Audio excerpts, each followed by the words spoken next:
Welcome to Fine Cuisine and Etiquette with your host, Oliver Gerald the Eater, your guide to the finer things in life. And I'd like to discuss the steady stupefaction of the English language courtesy of the pictographic little balls of idiot known as emojis. The fact that emojis were originally meant to fill in missing emotional cues from forms of communication that were already dumbed down makes them even more infuriating.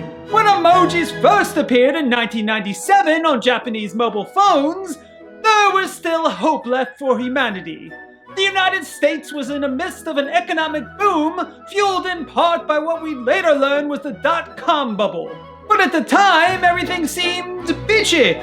Sure, mobile devices at the time looked less like the comprehensive multimedia devices they'd become, and more like blunt objects you'd use to bludgeon your enemies, but optimism was high, unless you were being bludgeoned. In the middle of this fiscal prosperity, and on the eve of the new millennium, emojis were unleashed upon the world, setting in motion the inevitable extinction of the human race. From there, we bore witness to the burst of the dot-com bubble, and an even greater calamity, the emoji movie.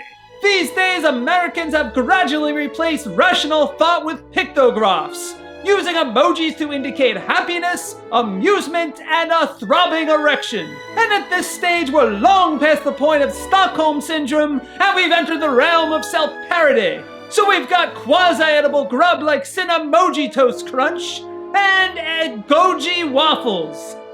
Get it? They're Eggo waffles in the shape of low brain cell counts. The Eggojis? Dear God, I feel dumber just uttering that.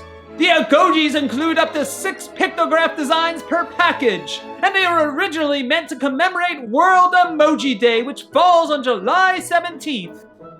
Yes, that's an actual thing, and yes, you now have cancer. According to Eggo's marketing director, Joe Buprez, what better way for parents to create small wins for their kids than by serving them, quite literally, smiles on a plate?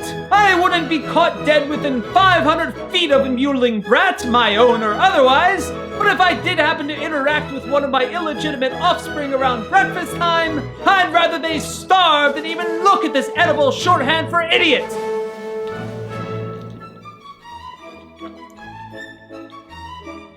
Objectively, these don't taste any better or worse than the normal Eggo waffles, but I need every one of my voluminous brain cells to assert my intellectual superiority over all of you. So I'll be avoiding these like I do the United States of America. So I rate the Eggojis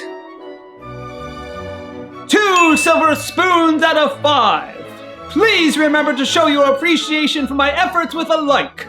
And I shall return to educate the great unwashed masses and all those of good letters and breeding on the finer things in life and delightful cuisine.